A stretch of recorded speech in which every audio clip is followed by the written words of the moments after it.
A question about mistakes. What's the real cost of parachute jumping? Shattered pelvis? It can be. Why do most people jump off planes? For charity. For charity. Oh. Which is good. Oh. Don't get me wrong. Can I just say, it's only in that situation, falling out of a plane, that my hair makes sense. I've been looking for a context for this for years. It does, doesn't it? Now, finally. Stephen appears quite frightened at the back there. Right. I am, fire? because I probably know about the 1999 Perth Royal Infirmary study, which is most unfortunate.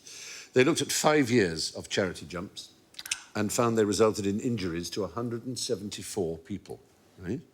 Which cost the National Health Service over £600,000.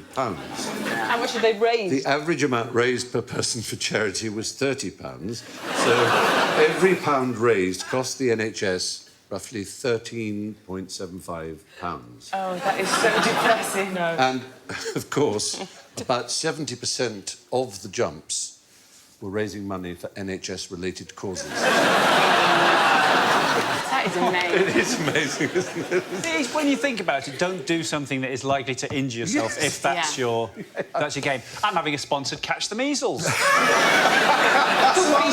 For measles relief. Yeah. Sponsored spread cholera. Bring typhus back for charity. It is. Well, a lot of... jumped out of a plane, you should pay. Well, yes. But don't How they did you pay? do it? I jumped out of a plane. Oh, well, I'm sorry, but...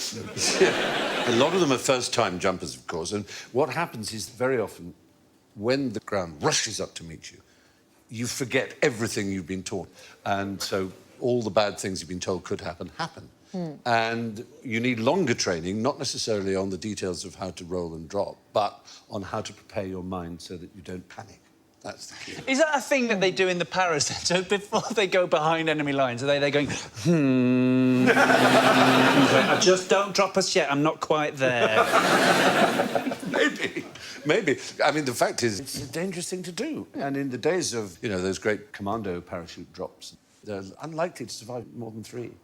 Well, but then there were people shooting at you then, which might actually make them more fun, these charity drops, certainly add a bit of spice. Well, there was a dog called Rob in 1945, and this is in Africa and Italy in the campaign there, and he apparently did 20 drops, and he won... For the RSPCA? He won the He won the Dickin Medal, which is the VC for animals. They just open the door of the plane, throw a bone out, and off he goes. But it wasn't until 2006 that it was revealed that his heroism was a hoax.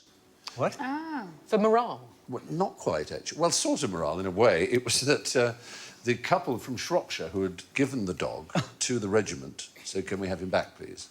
And the regiment was so fond of him, they made up all these things to show that he was indispensable. He's a heroic dog. You will not believe what he can do. And so they went, oh, all right, then you better keep him, I suppose. He's valuable for the war effort. But he wasn't at all. He was just a mascot. Brilliant.